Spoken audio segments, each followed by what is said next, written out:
प्यारे विद्यार्थियों, नमस्कार।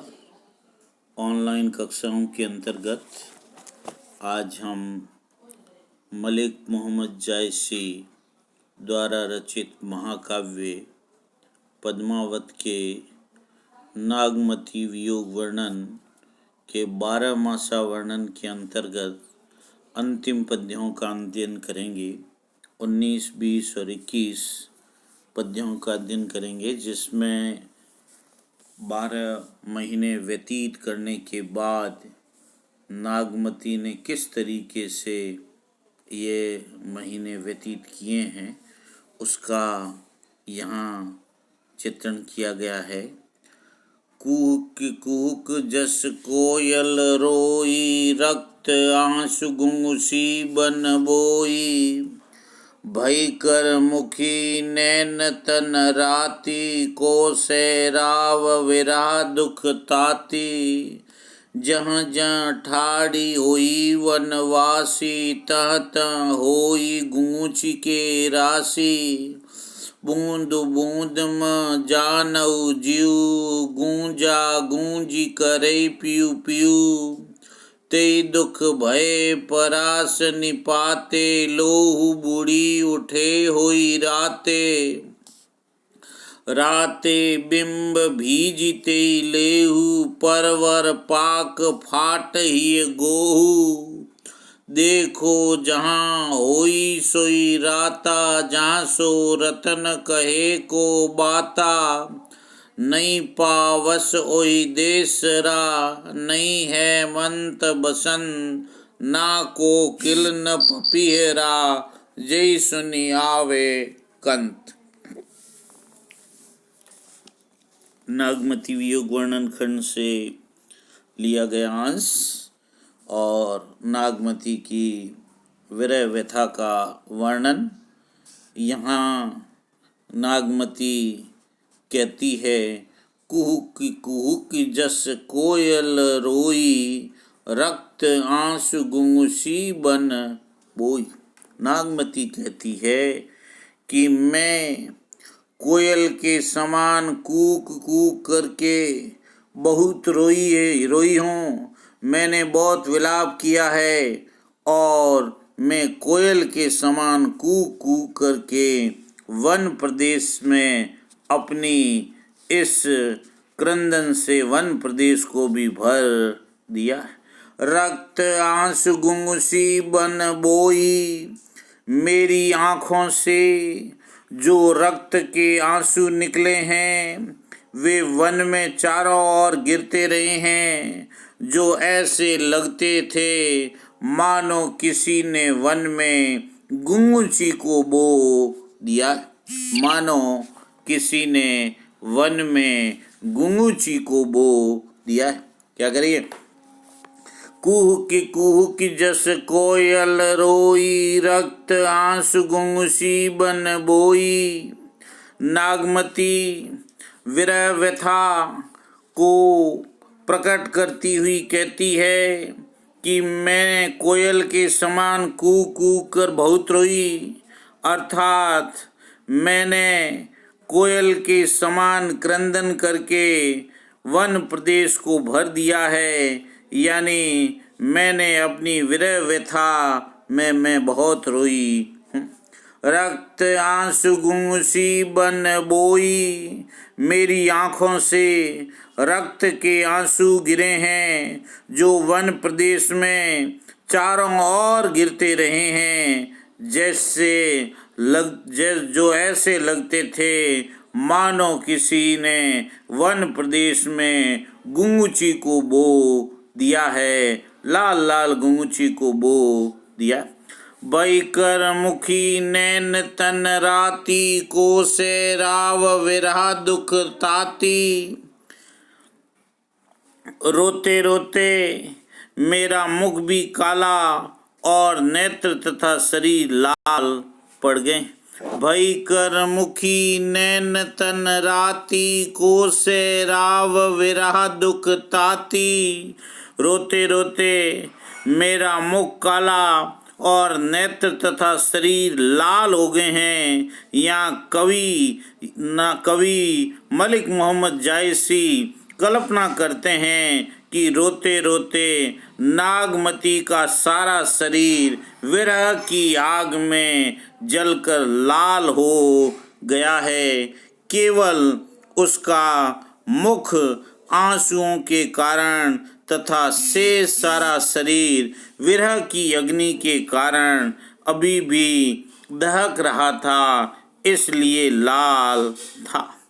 कोसेराव विरह दुख ताती, ऐसे शरीर को सैराव यानी शीतलता, ऐसे शरीर को कौन ठंडा करे, कौन शीतलता प्रदान करे, क्योंकि विरह के दुख के कारण तप्त हो रहा है। कह रहे हैं भई कर मुखी नैन तन राती, को से राव विरह दुख ताती। यहाँ कवि जायसी कल्पना करते हैं कि रोते रोते नागमती का सारा शरीर विरह की अग्नि में धधक कर लाल हो गया है। केवल उसका मुख आंसुओं के कारण तथा शेष सारा शरीर विरह की आग के कारण अभी भी दहक रहा था, इसलिए लाल था। को से राव विरह दुख ताती, ये विरह में तप्त, विरह के दुख के कारण तप्त हो रही नागमती को भला कौन शीतलता प्रदान करे। इस विरह में, विरह के दुख में तप्त नागमती को कौन शीतलता प्रदान करे। जहाँ जहाँ ठाडी हुई वनवासी, तहाँ तहाँ होई गुंगच के राशि। जहाँ जहाँ ठाडी हुई वनवासी, यहाँ करें कि वह वनवासिनी अर्थात नागमती कहती है कि मैं वन प्रदेश में जहाँ जहाँ खड़ी होती हूँ, वहीं वहीं मेरे रक्त के आंसू गिरने के कारण गुंगचियों का ढेर लग जाता। जहाँ जहाँ ठाडी होई वनवासी, तहाँ तहाँ होई गुंगची के राशि। नागमती कहती है कि वन प्रदेश में जहाँ जहाँ मैं खड़ी रही हूँ, वहाँ रक्त के आंसू गिरे हैं और वहाँ गुंगचियों का ढेर बन गया है, गुंगचियों का ढेर लग जाता है। ऐसा लगता है कि मानो मेरे आंसुओं की एक एक बूंद में प्राण है और प्रत्येक गुंगची में, प्रत्येक जो गुंगची में जैसे आंसुओं में पीऊ पीऊ की आवाज उठ रही। बूंद बूंद मह जानऊ जीव, गूंजा गूंजी करे पीऊ पीऊ। यहाँ कह रहे हैं बूंद बूंद मह जानऊ जीव, ऐसा प्रतीत होता है कि मानो मेरे आंसुओं की एक एक बूंद में प्राण है। कह रहे बूंद बूंद मह जानऊ जीव, ऐसा लगता है कि मानो मेरे आंसुओं की एक एक बूंद में प्राण है। और गूंजा गूंजी कर पीऊ पीऊ, और दूसरी तरफ वो कह रहा है कि प्रत्येक गूंची में जैसे आंसुओं में पीऊ पीऊ की ध्वनि है वो उठ रही। ते दुख भय परास निपाते, लो बूढ़ी उठे होई राते। मेरे इसी दुख को देखकर पलाश के वृक्ष पत्तों से हीन हो गए हैं और मेरे आंसुओं के उस रक्त में डूबकर लाल हो उठे हैं। कहने का अर्थ ये है कि टेसू के लाल फूलों के रूप में फूल उठे। ते दुख भय परास निपाते, लो बूढ़ी उठे होई राते। यहाँ कह रहे हैं कि मेरे इस दुख को देखकर पलाश के वृक्ष पत्रहीन हो गए हैं, यानी पलाश के वृक्षों के पत्ते झड़ गए हैं और मेरे आंसुओं के उस रक्त में डूबकर लाल हो गए हैं। कहने का आशय यह है कि टेसू के लाल फूलों के रूप में फूल खिल उठे। राते बिंब भीजिते लेहू परवर पाक फाट ही गोहू। राते बिंब भीजिते लेहू परवर पाक फाट ही गोहू।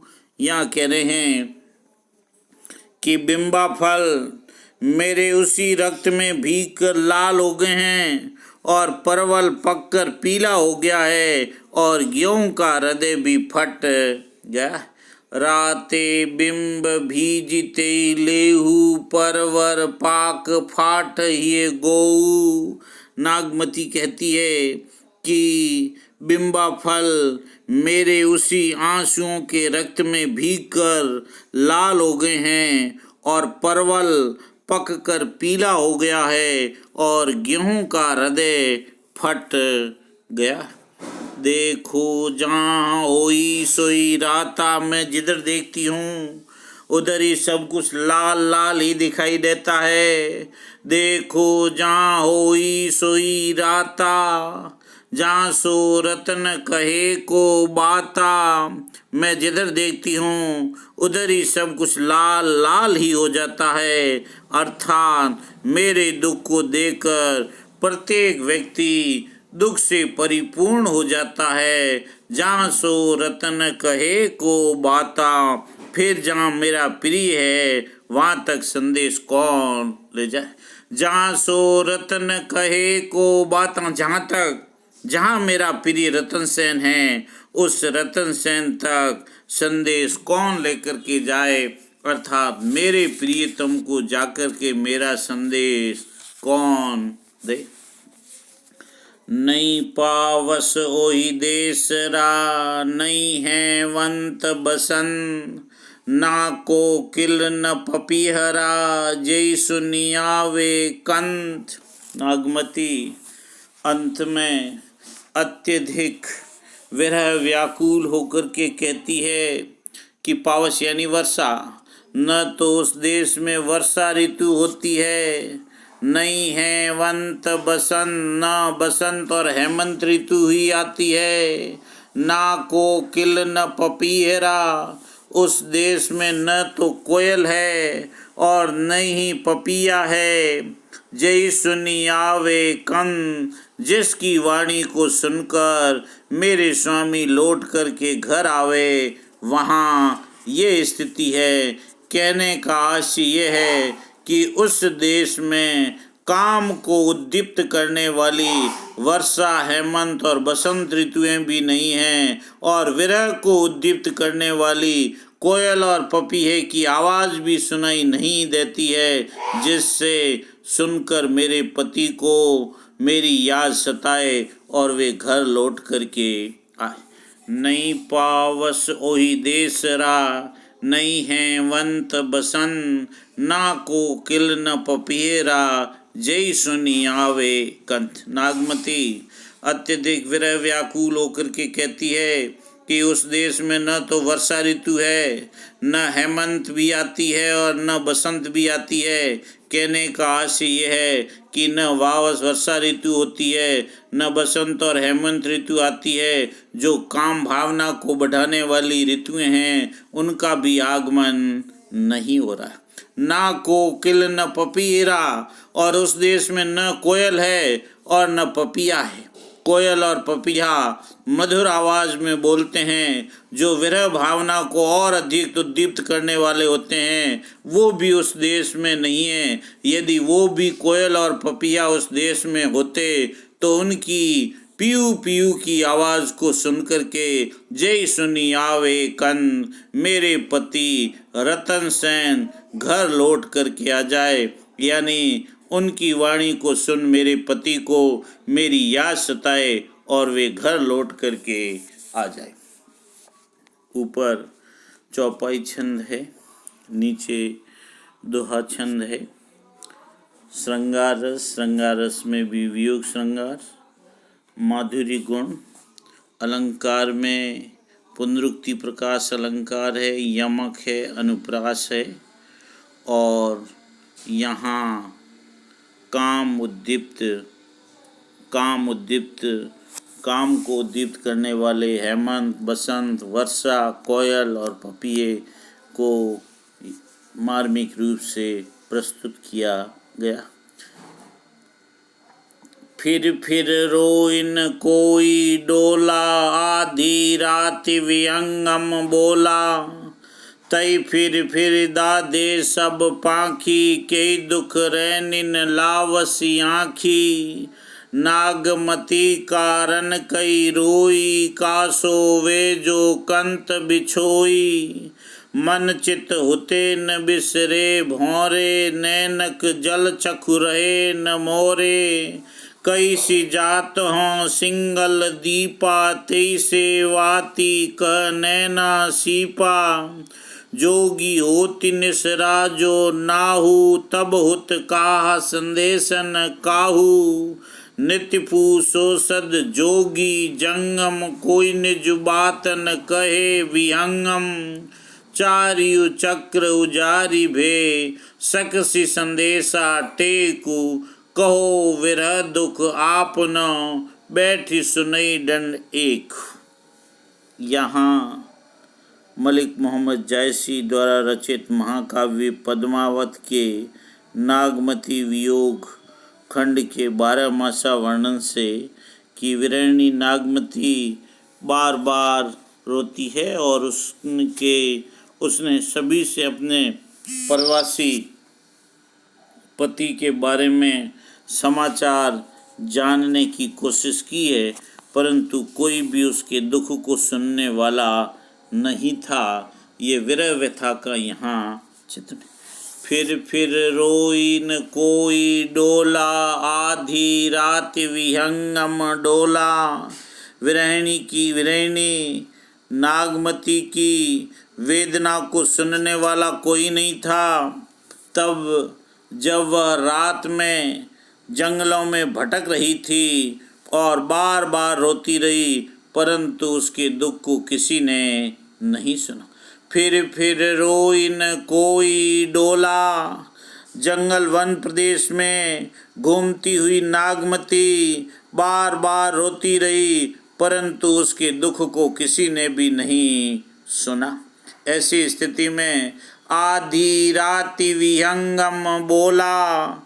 आधी रात्रि में एक पक्षी बोला कि तुमने अपनी ज्वाला से समस्त पक्षियों को।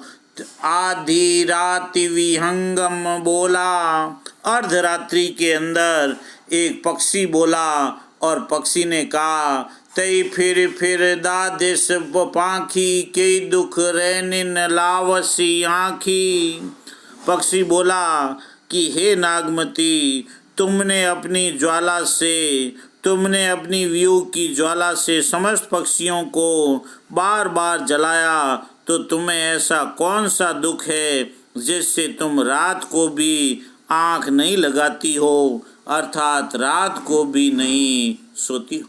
के दुख रैनिन लावसी आँखी। पक्षी आधी रात में एक पक्षी बोला कि तुमने अपनी ज्वाला से समस्त पक्षियों को बार बार जलाया है, भला तुम में ऐसा कौन सा दुख है जिससे तुम रात को भी आँख नहीं लगाती हो और रात को भी नहीं सोती हो। क्या कह रहे हैं? कई दुख रैनिन लावसी आँखी। तुम्हें भला ऐसा कौन सा दुख है कि रात को भी तुम्हें नींद नहीं आती, रात को भी तुम्हारी आँख नहीं लगती है, अर्थात तुम रात को भी नहीं सोती हो। नागमती कारण कई रोई, का सोवे जो कंत बिछोई। नागमती कारण के रोई। उस पक्षी का प्रश्न सुनकर नागमती करुणा करके अर्थात करुण वेदना के स्वर में कहने लगी कि यदि किसी स्त्री का पति उससे बिछुड़ जावे तो उसके वियोग में कैसे भला वह चैन से सो सकती। नागमती कारण के रोई, का सोवे जो कंत बिछोई। उस पक्षी का ये प्रश्न सुनकर के कि नागमती किस कारण रोई है। वह करुण वेदना के स्वर में रोने लगी और कहने लगी कि काश होए जो कंत बिछोई। यदि कंत यानी प्रियतम या पति, यदि किसी स्त्री का पति उससे बिछुड़ जाए तो उसके वियोग में कैसे चैन से सो सकती है, वह भला कैसे चैन से रह सकती। मन चित हुते न बिसरे भौरे, नैनक जल चखु रहे न मोरे। यहाँ कह रहे हैं कि वह प्रवासी प्रियतम मन चित होते न बिछरे भौरे। वह प्रवासी प्रियतम मन चित से भूलने पर भी विस्मृत नहीं होता है, बार बार उसकी याद आती रहती है। नैनक जल चखु रहे न मोरे, और इस कारण मेरे नेत्रों से आंसुओं की धारा रुक नहीं पाती है। आंसुओं की धारा निरंतर बहती रहती। मन चित हुते न बिछरे भौरे, नैनक जल चखु रहे न मोरे। वह प्रवासी प्रियतम मन चित से भूलने पर भी विस्मृत नहीं होता है, उसकी याद निरंतर सताती रहती है, और इस कारण मेरे नेत्रों से आंसुओं की धारा रुक नहीं पाती है। आंसुओं की धारा निरंतर बहती रहती। कैसी जात हों सिंगल दीपा, तैसे वातिक नैना सीपा। नागमती ने उस पक्षी से कहा कि मेरे प्रियतम ने जाते समय कहा कि मैं सिंगल दीप जा रहा हूँ। कैसी जात हों सिंगल दीपा। नागमती उस पक्षी से कहती है कि मेरे प्रियतम रतन सेन ने जाते समय कहा कि मैं सिंगल दीप जा रहा हूँ। फिर कह रहे हैं तैसे वातिक नैना सीपा। तब से मेरी आँखें प्रिय पति के दर्शन की लालसा में सीपी बनी हुई है, और पति के दर्शन रूपी जल को पाने के लिए सीपी की तरह ये आँखें खुली ही खुली रहती है, बंद भी नहीं होती। जोगी होई निसरा सो नाहु, तब हुत कहा संदेशन काऊ। जोगी यानी सन्यासी। जब से प्रियतम योगी या सन्यासी होकर के यहाँ से निकला है, और तब से उसने किसी से भी अपना संदेश नहीं कहा। जोगी होई निसरा सो नाहु, तब हुत कहा संदेशन काऊ। जब से मेरा प्रीतम योगी सन्यासी बन कर के गया है, तब से उसने किसी से भी अपना संदेश नहीं कहा है, किसी से भी अपना संदेश कह कर के नहीं भेजा। नित्य पूछो सद जोगी जंगम, कोई निज बात न कहे वियंगम। मैं नित्य ही सभी योगियों और जंगमों से पूछती हूँ, किंतु हे पक्षी कोई उसके विषय में या उनके समाचार संदेश के विषय में कुछ नहीं कहता है। कहने का अर्थ यह है कि प्रवासी प्रीतम का संदेश सुनना तो दूर रहा, कोई उसके संबंध में ठीक से उत्तर भी नहीं देता। चारियु चक्र उजारी भे, सकसी संदेशा टेकू। कहो विरह दुख आपुन, बैठी सुनई दंड एकू। नागमती कहने लगी कि मेरे लिए अब पृथ्वी के चारों चक्र उजाड़ निर्जन सुनसान हो गए हैं। सारी दिशाएं मेरे लिए वीरान हो गई है। मेरी वेदना, मेरी पीड़ा, मेरे दुख और कष्ट को सुनने वाला कोई नहीं है। इसलिए यदि तुमसे हो सके तो मेरा संदेश सुन लो। यदि तुम एक घड़ी के लिए बैठ सको तो मैं अपना विरह दुख स्पष्ट रूप से कह सकूं। कहो विरह दुख आपन, बैठ सुनई दंडु एक।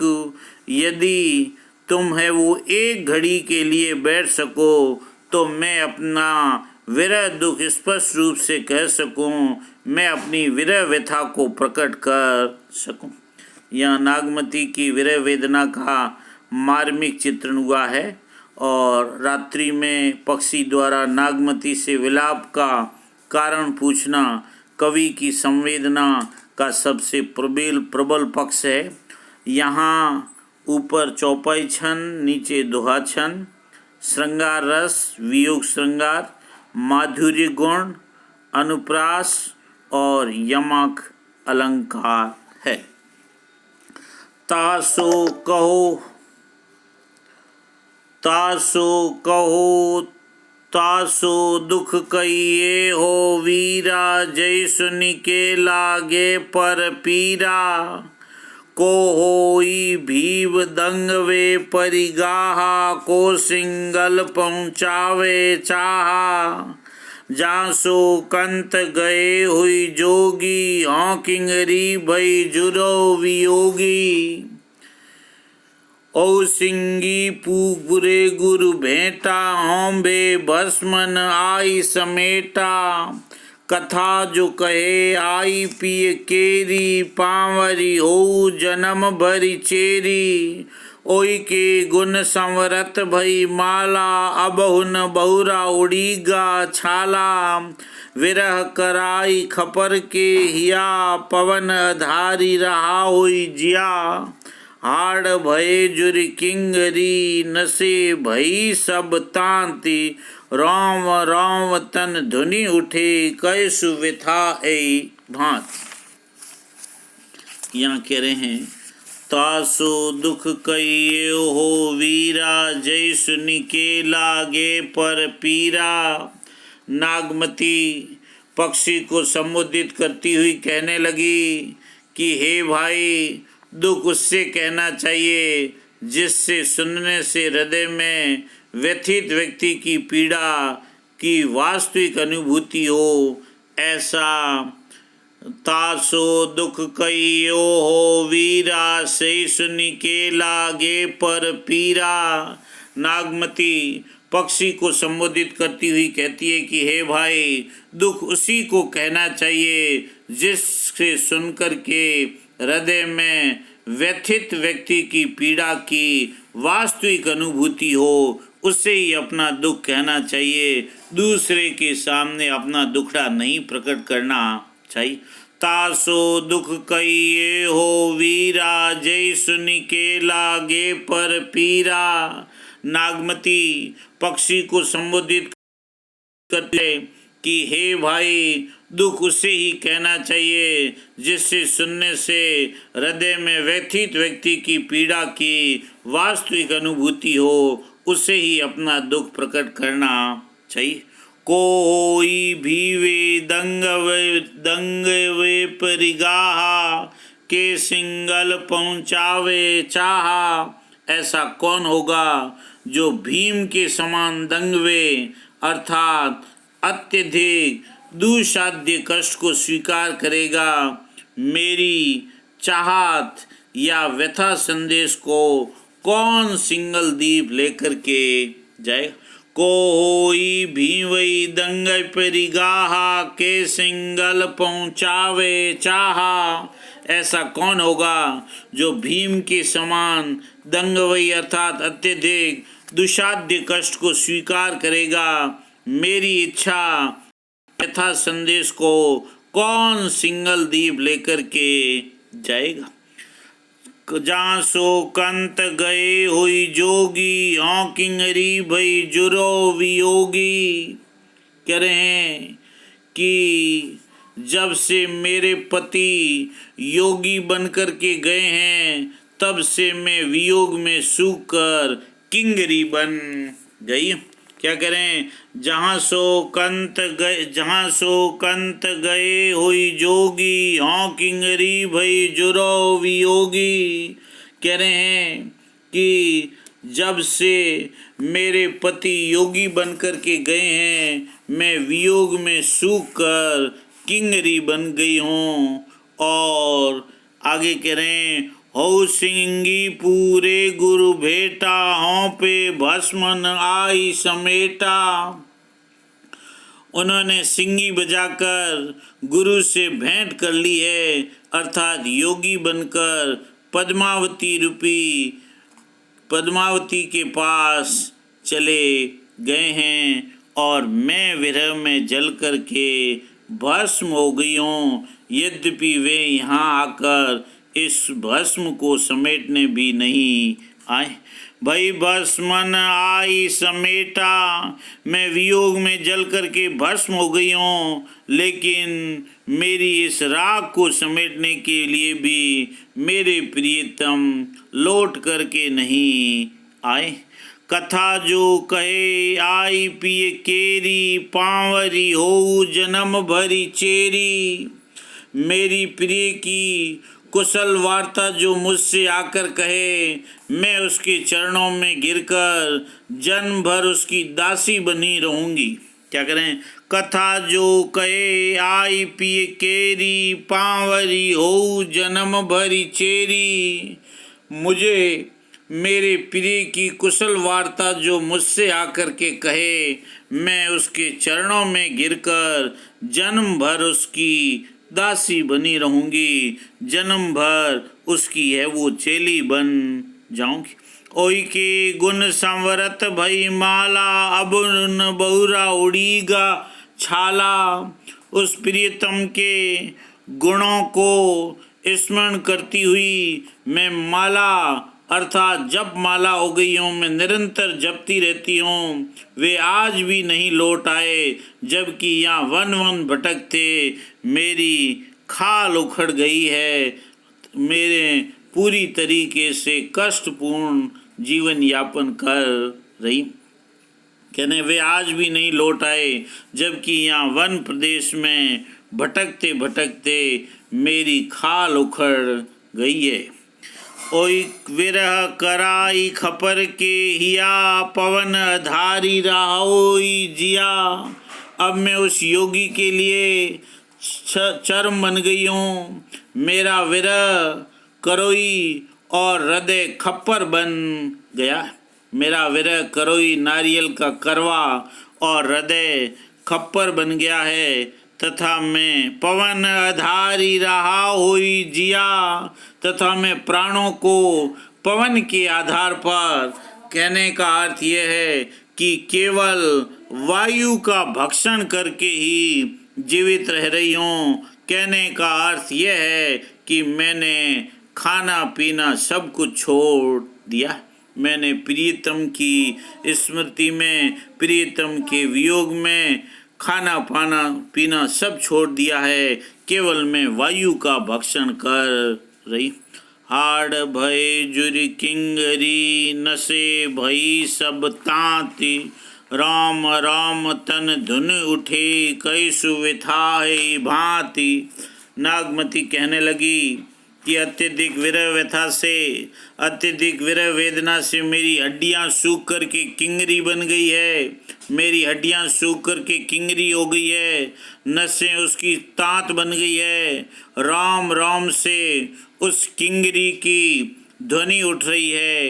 हे वियंगम, हे पक्षी, तुम मेरी व्यथा को उक्त प्रकार से, मेरी व्यथा को इस प्रकार से मेरे प्रीतम से कहना। कहने का अर्थ यह है कि मेरी विरह वेदना का समाचार मेरे प्रीतम रतन सेन से अवश्य कह देना। ऊपर चौपाई छंद, नीचे दोहा छंद। श्रृंगार रस, वियोग श्रृंगार, माधुर्य गुण और उपमा और अतिशयोक्ति अलंकार का प्रयोग है और विरह व्यथा का यथार्थ चित्रण किया गया है। धन्यवाद।